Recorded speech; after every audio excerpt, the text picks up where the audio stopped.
Hello everyone, and thank you for joining us today. We are very excited to be here to share this session with you on housing and community of the future. My name's Zoe Geyer. I'm the coordinator of Totally Renewable Phillip Island, who are hosting this event as part of the Sustainability Festival Reimagined in Bass Coast. And before I pass over to Catherine and Sue, I'd just like to pay acknowledgements to the traditional owners of the land, the Bunurong people, and our neighbours, the Gunai Kurnai, and pay our respects to leaders past, present and emerging. So without further ado, Catherine and Sue, I will hand over to you, and hopefully the screen share will be our friend. Okay. Well, I'm going to start us off, and there's the share screen. Let's see if it works. That's the one. I'm going to start us off and then hand over to Sue to talk a bit more about the detailed design. So we were interested in housing affordability, housing diversity, accessibility and sustainability. And I'll just start with a few numbers because these are fairly important for for our project. The 2016 census showed that Wonthaggi residents on average were older and much poorer than most Victorian residents. So that influenced our thinking. The other interesting thing is that 62% of Wonthaggi, actually Bass Coast households, consist of one person or a couple, and yet almost 80% of our houses are 3 or 4 bedrooms. So clearly there is a mismatch, and every level of government keeps talking about how we have to have more housing diversity. We need smaller houses for smaller families, but not much is changing. So this is what's happening on the north side of Wonthaggi, where a lot of farmland is being developed, subdivided and developed into the new residential estates that will welcome about 5,000 new residents over the next few years. As you can see, they are 3 and 4 bedroom, the usual 3 and 4 bedroom brick veneer family houses with the huge picket fences that you will find all through on the outskirts of Melbourne. There's nothing distinctively Bass Coast about them. On the south side of Wonthaggi, the old quarter-acre blocks are being broken up, and the usual development is 3 brick veneer units with a big concrete driveway. We all know there are so many of these developments around. It gets worse. There are now a lot of developments with 6 or 8 brick veneer units with a big concrete driveway. I must say that if a prison looked like this, if someone built a prison like this, they would probably be reported to the Human Rights Commission for cruelty. Imagine coming home to that at night. So what's the alternative? Wonthaggi house prices are going up so strongly. Last week, there were 2 properties listed for rent. Clearly, we've got a problem here. Sue and I have been talking for a long time about affordable housing and the possibility of doing something different on a quarter-acre block. Just to introduce Sue, she's an architect who's interested in sustainable design. She actually designed my house, which is how I got to know her.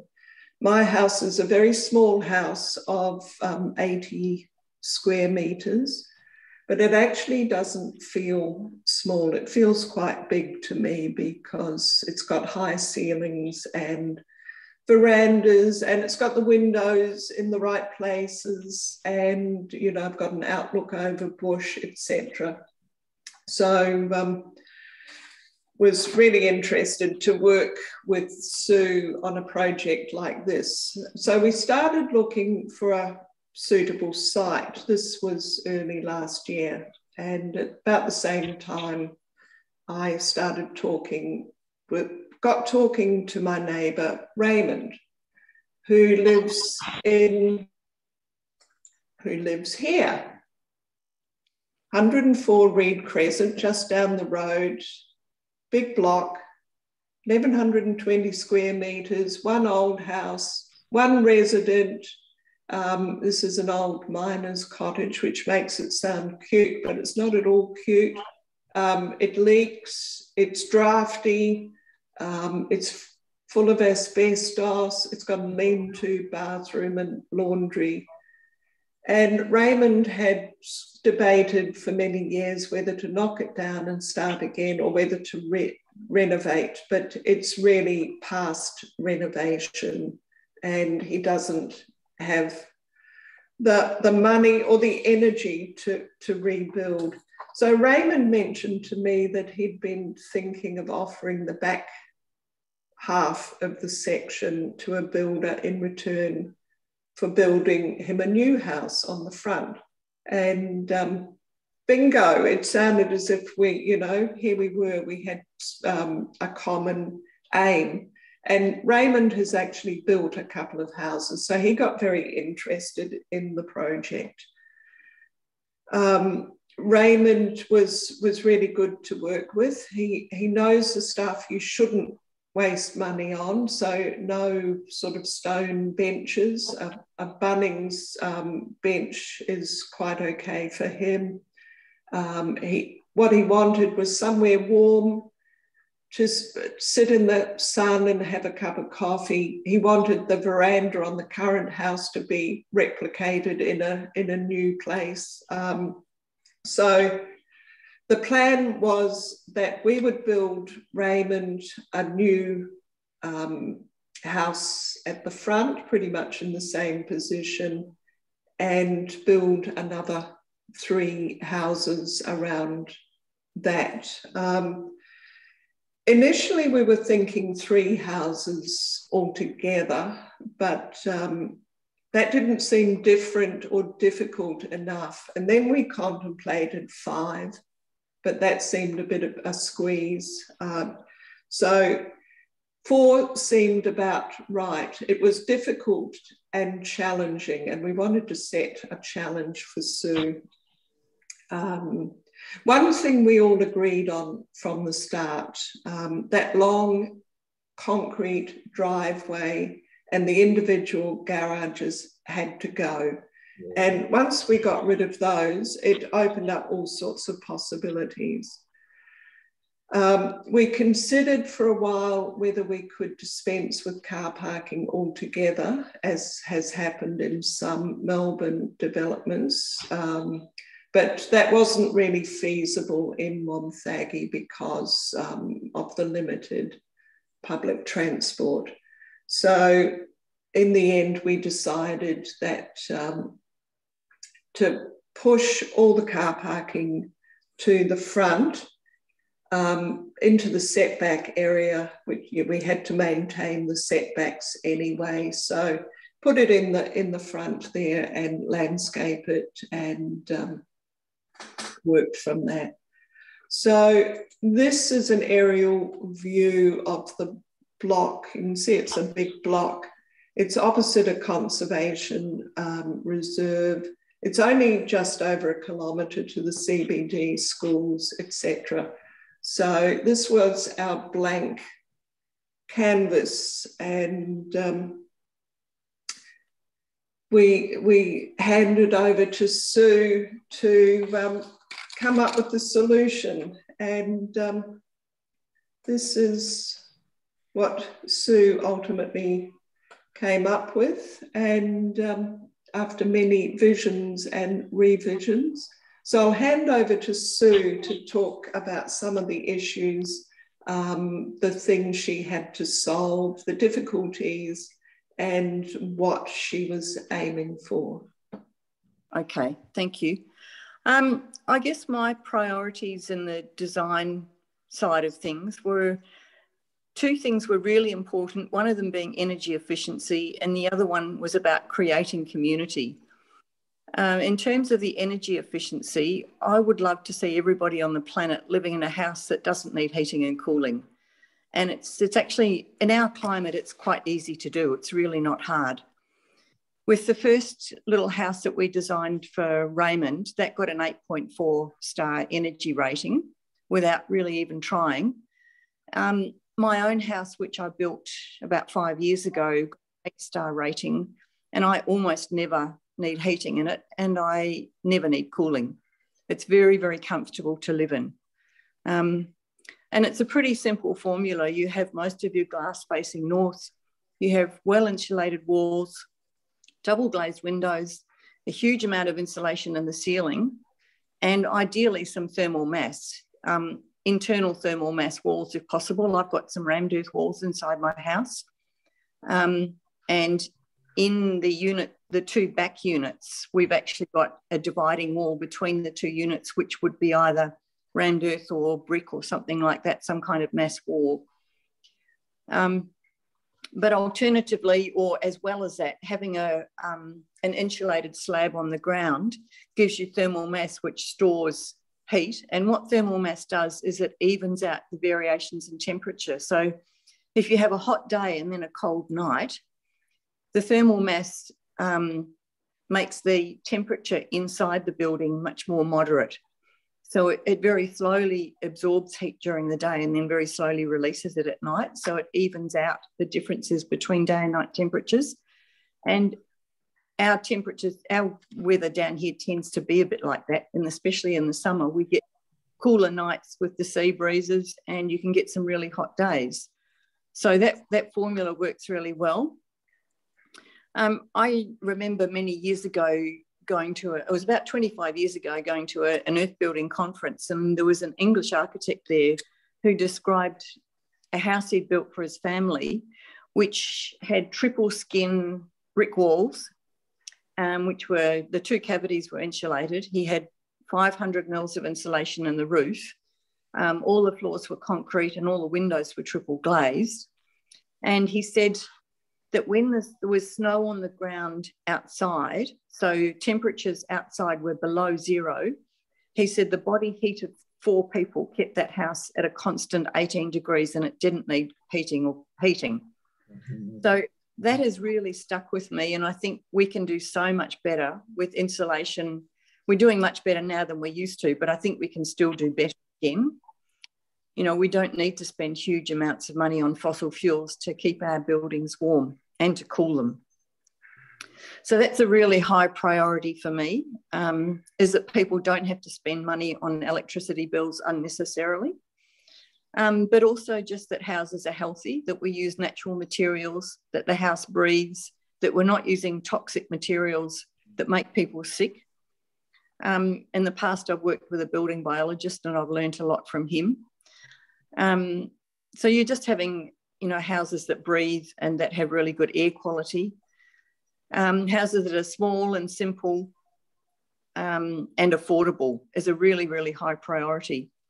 And I also like using local materials so that we're not only looking after the inhabitants, but also the local environment, that not spending more money than necessary on transporting materials. So if I use rammed earth, it can come from a local quarry, you know, a few kilometres away. I like using radial sawn timber that comes from Gippsland. You know, it's a bushfire resisting timber, so why not use something local? And yeah, these houses are really small. As Catherine said, they're not great big spacious rooms. they are quite small, but you can make them feel open by, we've got raked ceilings in all the living areas, so that actually they will open up to the north. So that allows for highlight windows to let winter sun penetration right into the house, and they feel really light and bright. And yeah, they're just keeping the house as open as possible and minimising the use of passageways and things like that. Just using cross-flow ventilation to cool the house. Putting windows in the right place, putting opening windows in the right place, they all contribute to the energy efficiency. And the other side of it is, as Catherine said, we definitely did not want a row of brick units with masses of concrete everywhere. We're not going to repeat the same formula. I wanted to create a space that gave a sense of belonging to people who live there. And I really like the idea of having a central path so that people who are living in the back units walk past the two front ones and maybe say hello to their neighbours on the way through. When you get to the centre of the block, there's an open space which is a communal space, so you can stop there and have a cup of tea, coffee under the big trees that are there. There's a communal garden, so you can share gardening, you can share time, it can be a gathering space. And just to create a better sense of belonging was the feeling that we wanted to create there. Sue, if I could just jump in there. One of the things we talked about with this idea of creating community, both within the street and within the development. And if you look back at the Wonthaggi houses in this street, from dating back to the 1920s up to the end of last century, can see how they contribute to the streetscape. The front yard is always a garden. I mean, the idea was the common idea was that's where you put your flowers, you grew your vegetables out the back. But Wonthaggi had so many Italian families, and they broke that tradition, but it was still part of the streetscape, contributed to the landscape.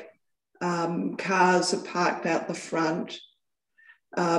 People sit on their verandas. There are a lot of pedestrians in this part of town. People walk around and they stop to chat. And then you see what we've got today in many of the developments. Internal garages, no front garden, or it's just pebbles and succulents, no verandas, and I don't know whether there are many pedestrians, but usually they're so far from town that that's not really happening. So Sue's idea, which is shown in this, you can see how much of it is garden, and that central garden. And Sue, I'll hand back to you to talk about that. Yeah, what I was trying to create was, I guess, a similar feeling to a trip I did to Barcelona years ago, where I'd wander down these narrow laneways between buildings, and then they'd open up into like a little square. And in these squares, there were people with market stalls selling things and people gathering around the fountain and having coffee and stopping to talk. And then you'd walk down another laneway and find another little square. So I guess it was that sort of feeling that I wanted to create here, the sense of closeness between the buildings and then opening up into a really lovely open sort of green space. And also, years ago, I lived in a little house in Merricks, and I used to have to walk 100 metres or so down the street to collect my mail every day. And almost every day I'd bump into one of my neighbours who was out in their front garden, and we'd stop and have a chat, and they'd say, oh, come over for dinner next week or something like that. But you just kept in touch with everybody because you were walking past their front garden, and their houses were all close to the street. But it was just a really nice way to keep in touch with everybody. You see them as you're walking through. So yeah, that was the aim here. And, you know, whether people want to grow veggies or flowers or whatever they want to do, it doesn't really matter. But just giving them the opportunity to do that, and also somewhere to meet, was the idea. Raymond talked about, he was really looking forward to being part of this small community. And I used to joke with him that the other 3 units would probably have mature aged women living in them, and which really tickled Raymond's fancy. He said he was going to buy a minibus and take them shopping and set up a roster for them to enjoy his company. So, but he was looking forward to that aspect of community that you can withdraw from if you want to, but you have that option. Yeah. I guess that also brings up the subject of accessibility if you're talking about mature age women. And the site is almost flat. It has got a slight fall on it, but we were able to create a flat path, you know, from the front to the back with no steps in it. At the entrance to each house, there is one step up, but that could easily be ramped if necessary.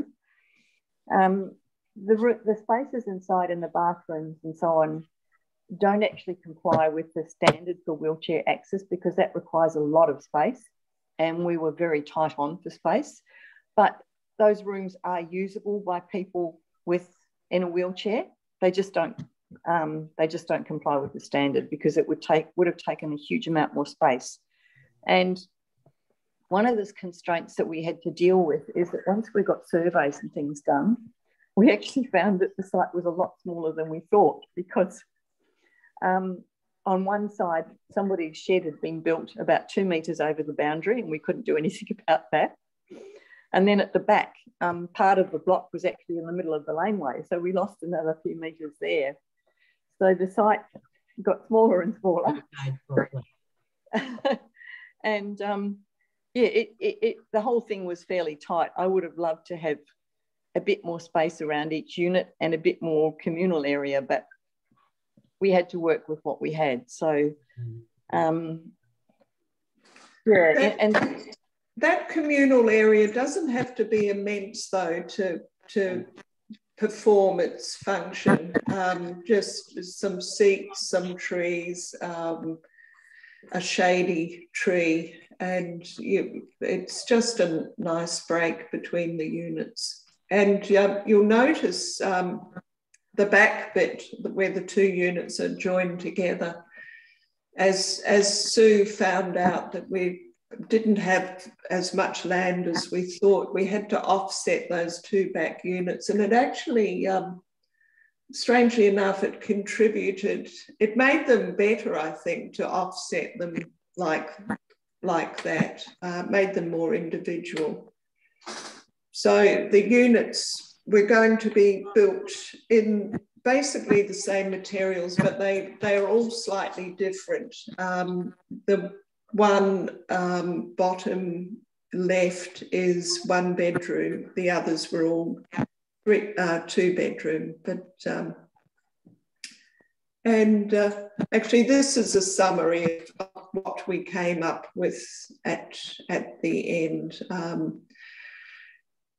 Aimed at one and 2 person households. And we've talked about affordable housing, but I think these places were also for people who want to tread lightly on the earth, who don't lust after one of those big McMansions and a great big lawn to mow, you can really make something lovely out of a small courtyard garden, and that's what we were envisaging.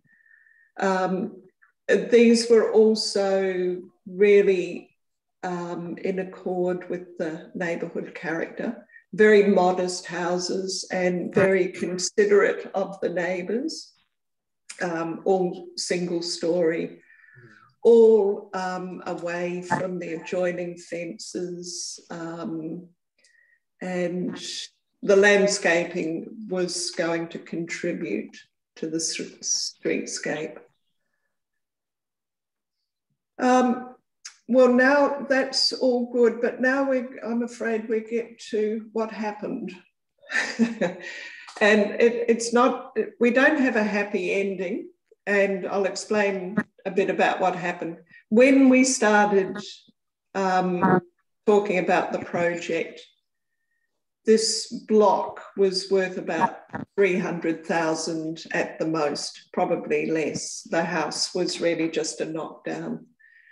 And talking to a builder who had worked with Sue on many projects, he said that the design was so straightforward and simple that the most expensive house, which was Raymond's, he thought he could do for 150,000.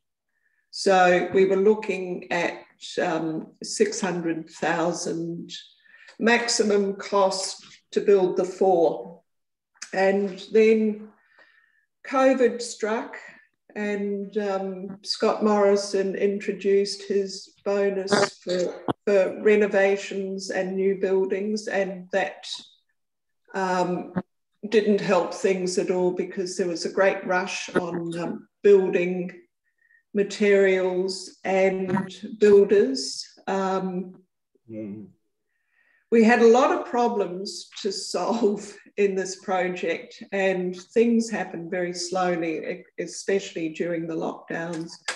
So by the time we were ready to put our planning submission into the council, the land value had gone up to almost 600,000.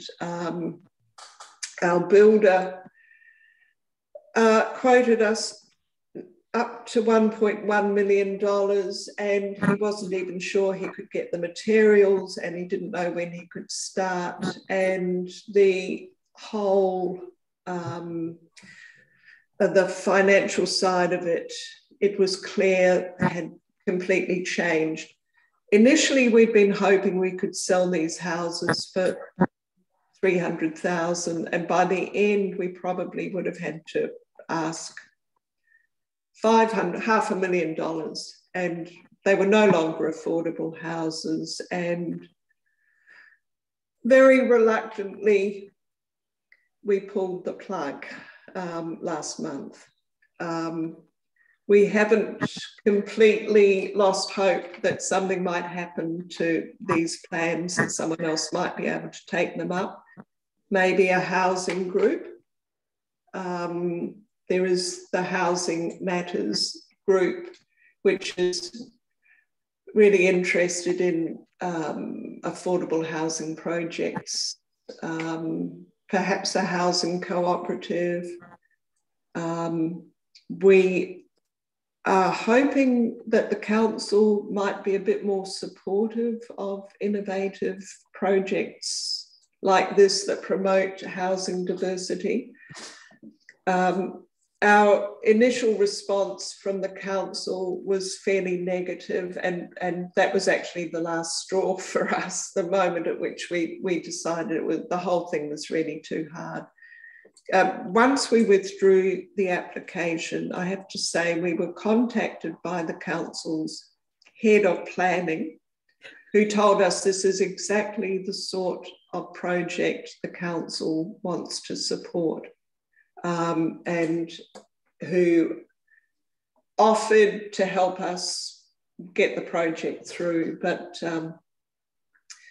by that time, it was actually a bit late. Anyway, lots of different things are happening that give us hope that something positive will happen. On Wednesday this week, the council identified surplus road reserves, which it's making available for social housing, up to 16 houses, which is not going to solve our housing shortage, but it's a start. They're also bringing out their affordable housing strategy, probably early next year. They're also undertaking a planning scheme review. They're maybe we all need to start thinking a bit differently. Do we need to start going to mid-rise houses for affordable housing, you know, 2-3 stories? Sue is also really interested in the idea of prefab or kit houses. Sue, would you like to speak a bit about that? Yeah, sure. It's something that I've been very interested in for a long time, because it can really speed up construction, and theoretically it can reduce costs, but also improve quality control. If you can build prefab walls in a factory, you know, you can inspect them for air tightness, you can test them for air tightness, you can build really high quality units quite fast, and then you can put some walls up and a roof on in a few days. You're not a victim of the weather, whether it's 40-degree heat or rain and hail like we have mostly down here, but you can get a house up really, really quickly. And I've looked at a lot of different systems, and the issues I've seen with a lot of them is just that they use quite a lot of toxic building materials. They use a lot of glues and just not materials that are not good for the environment, polystyrene foam and things like that. So it's something that I want to look into when I'm not quite so busy, look into and research a lot more. And I suppose a dream of mine that we've discussed about recently is to actually get something going down here where prefabricated wall and floor and roof units could be built locally. So it's creating local work, but also there's, minimum transport costs for buildings that we're doing down here. So yeah, I think there's a huge potential there. I just need to stop working for a while to actually work out all the details, and I need a builder's input or a few builders' input. So the thoughts are there, the intention's there, and it's something that I'm really excited about. Well, the builders are so busy at the moment too, they can hardly think straight at the moment. Yes. Housing Matters is holding a public meeting on December the 4th, so I think some pretty interesting ideas will come out of that as well. And just to finish up, I'm sorry Michael Newton isn't here, because Michael knows more about this than I do. But this small development was built in Inverloch, completed in 2007. 19 units for older residents, and this was a collaboration between, it was a community group. It might even have been the Lions Club or Rotary Club. I'm not sure of the details, but they worked with the council and state government. And you think, wouldn't it be fantastic if something like this could happen again? So Sue and I were disappointed, but we are not downhearted. we're looking for someone to make the next step. So over to you, Zoe. Thanks, Catherine and Sue. That is absolutely exciting. And Sue, my architect ears were definitely perked up when you were talking about prefab. And I know I've had some very casual chats with a lot of people in community who are sort of getting to that same way of thinking, I guess. But before we opened up for a discussion, I'm going to steal the screen share, sorry. Oh, have I shared the right one? Can you see the public meeting poster? Yep. Yes. Okay, so yes. It might be a bit small on the screen. I will zoom in, but this is the Housing Matters meeting that Catherine was talking about. I'll just zoom in here a little bit. So it in particular is talking about the big housing build. So basically Homes Vic, or the Victorian government, has invested 25 million for each local government area, essentially, a minimum of 25 million for social and affordable housing. So if you read the fine print, according to what we've been talking about in some of these Housing Matters meeting, it sounds like if we can show there's a need, we may even get more. For instance, I think one of our adjoining local government areas, maybe it's Wellington Shire, has got 80 million. So essentially, I think some of these issues will be discussed at this public meeting. So where is it? It is in Wonthaggi at the Baptist Church, 1 to 3 p.m. on Saturday, the 4th of December. So I will be there as well. I think there are great things we can do if we come together. So I think it's very important that we all jump up and down a bit and try and get some things happening. Now, on that note, I'm just thinking, Catherine, if you want to turn off your share screen, maybe we have a bit of a chat amongst whoever is about and just see if there's any questions or thoughts that anyone has about what Sue and Catherine have presented today. I know I would first of all like to offer my commiserations that such a brilliant and innovative and ambitious and future-minded project was not able to eventuate, and I think had some very trying circumstances that perhaps were the nail in the coffin when all the prices doubled as well. But I completely commend you on your enthusiasm and passion to try this. I think that's absolutely amazing. Hello, can you hear me? Zoe, is it? Yes. Yeah, I gave Michael Nugent some, not all, but examples around the world, and a local Bendigo compressed wheat. Is that the Jura panel? Excuse me, they built the extra stadium at the tennis centre and they do airports, but they are looking into prefabricated, well, they have done a few prefab homes, and that spans more than just the sustainability and affordability, etc. And they're also based in Bendigo. So I've given a lot of those details to Michael. There is a lot more. A couple of examples apart from the obvious ones around the globe, like the central courtyard shed facilities, energy, now with new battery technologies, etc. And then the planning scheme based on the state government clauses. I think everybody in not just regional places, but even Melbourne are realising that the state planning system was created during the Kennett years and hasn't been reviewed. So there is a lot of wriggle room there. Cluster housing, we bought one in Balnarring for my ex-husband's mother years ago.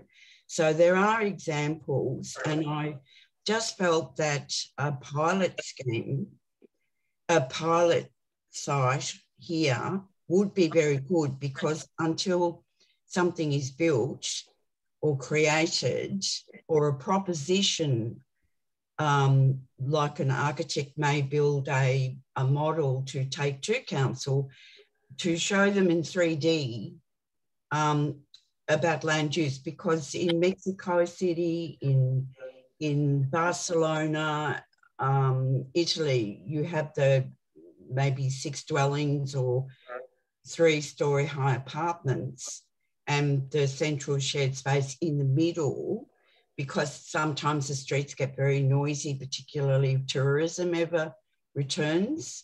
So there's a lot in there. So if anybody ever wants reference material, I'm always happy to share websites.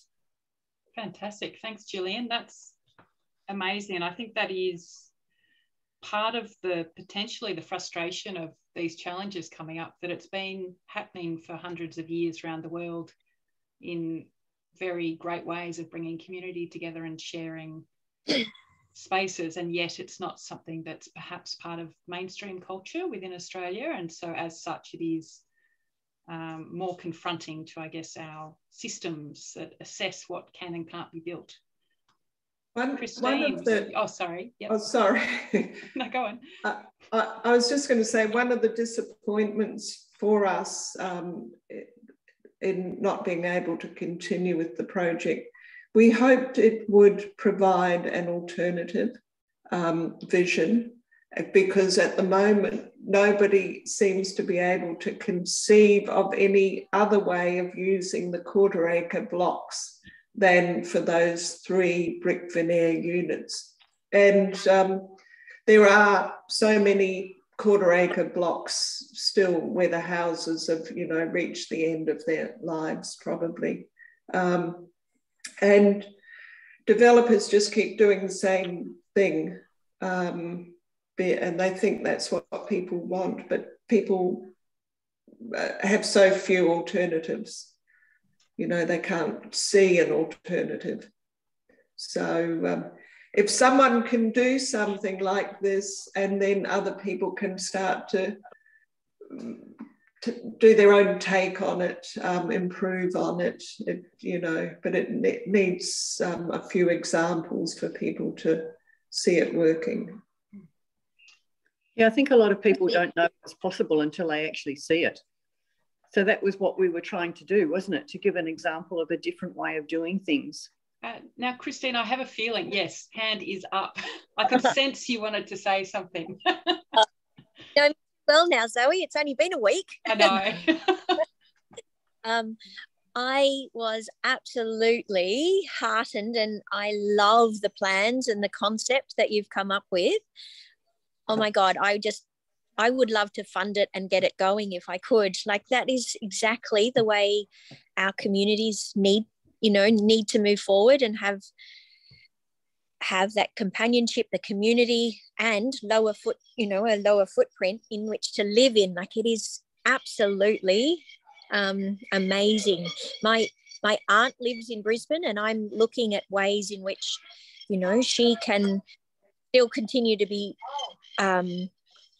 independent and live in her own home, but it's an old Queenslander with steps and access and maintenance, and everything is wrong about it.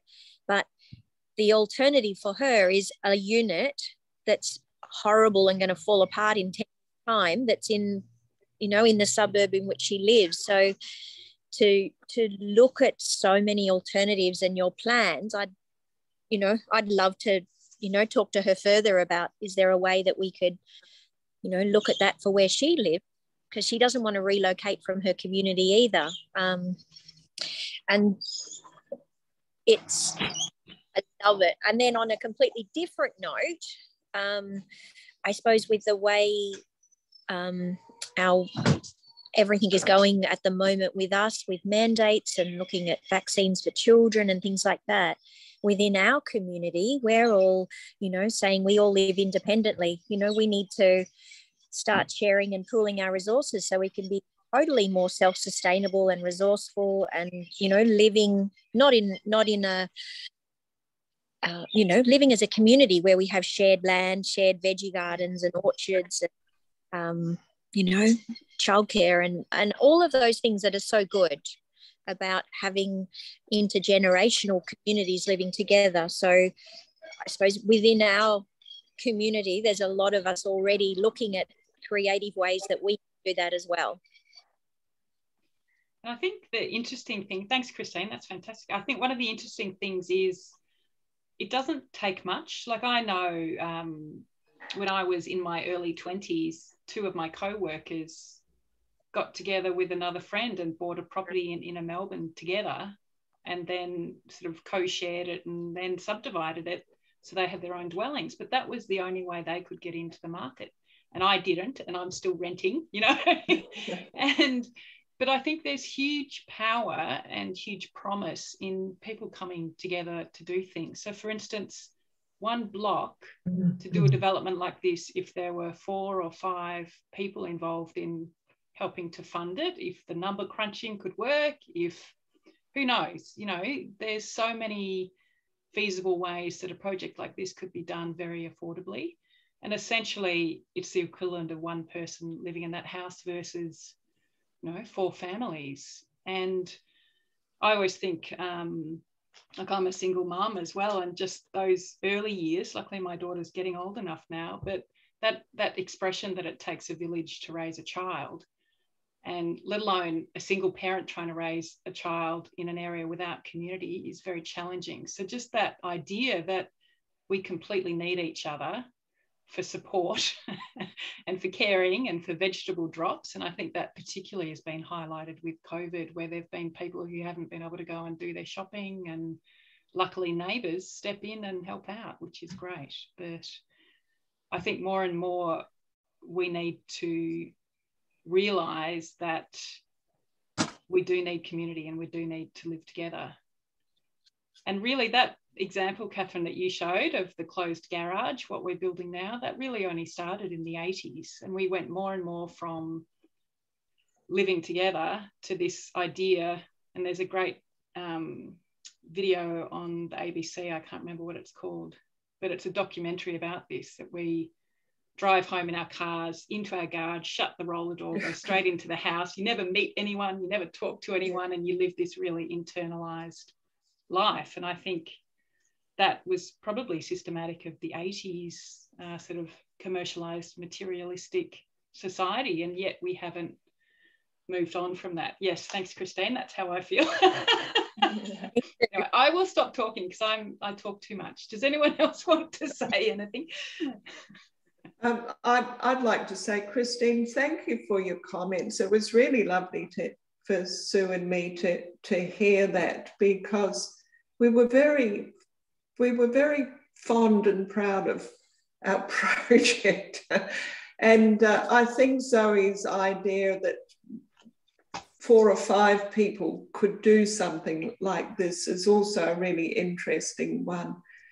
None of us knows what the immediate future holds, whether building costs are going to stay so high and whether materials are going to be so short, whether there's going to be a shortage of materials, or whether we'll get back to some kind of normality and a project like this might become feasible again for a group of friends or a group of who just get together and think about doing something like this. Absolutely. I have hope that all of the inflation craziness of the housing market and land prices is going to plummet again, so that it's affordable for everyone to continue where they were up to 2 years ago. Yeah. Yes, it would be good to go 2 years back in that regard. It's too crazy now. Perhaps a 25-year-old vent as an architect, but I think when housing is a commodity for investment rather than a place for people to live, and is tied up in sort of an idea of financial profit rather than basic human right, I think that's where we also come into some issues, that it is subject to rise and fall, and it is at the forefront of every economic boom and bust, the construction industry. So I think if there was some way of trying to re-establish housing not as an investment but as a shelter and a human right, then would see housing affordability much more stabilised. If you look at the housing boom in Australia, it's some of the most inflated prices around the world, and it is sort of this abstract notion as well. It's purely what the market will afford is what will keep happening. So I think it's very interesting in that sense. There's often I find often with a lot of my clients in the past, the brief for what they want to build is come from a notion of what they will be able to sell at the end, and making sure that it is something that will be appealing to the market. So there's often a sense that you're not building for yourself even, you're building for a fictional future buyer. And that's where we start to see a lot of 3-4 bedroom homes come up when, as we've seen from Catherine's statistics, we have a great shortage for single bedroom or 2-person homes. So it's a very strange industry and a very strange slant that I don't know how we fix it, but I think there's a lot that we can do to improve it. I think one of the ways that we can fix it is by just going out and building smaller houses and showing people that they can live in a 1 or a 2 bedroom house. They don't have to have 4 bedrooms in case all the grandchildren want to come and stay at once. I think we just got to do it. Yeah. And then people will see that it can work. And that's right. And put a tent on your front lawn when the grandchildren come. Yeah. That's what we did a couple of. Yeah. Or even if you look at the Cape, down at Cape Patterson, I know as well as building their farm for people to generate food, they've actually built in some meeting rooms. And as part of the meeting rooms, they've also built in spare accommodation rooms. So if guests do come, they don't stay in your house, they just stay in one of the rooms that's available as part of the subdivision. And I know that's another thing in Melbourne with a lot of the Nightingale projects. It's the same thing. You build what you actually need, and then you design in somewhere in the whole design of the whole thing, the ability for people to stay. I had no idea that was built into the Cape. That's amazing about the station. Yeah, I think it's in progress at the moment. So they've nearly finished the farm, I think. I think they opened that a few weeks ago. Been going to all of the since 16, I think it was the first I went to. So that's so progressive. Very good. Well, I think we're 1 minute short of being on time. So I might just take that 1 minute to thank everyone who has come today. And I think these discussions are so inspiring. And I think the more we can put out these ideas of something that isn't stock standard, something that is alternative, the more we'll find we have more options out there that suit more people. So thank you, everyone. And thank you for your vision, Sue and Catherine. That's phenomenal. Zoe, thanks for bringing us together. That's been fantastic. Well done. It's a pleasure. All want to live with dignity, love and community. That's what it's all about. That's important. Yay.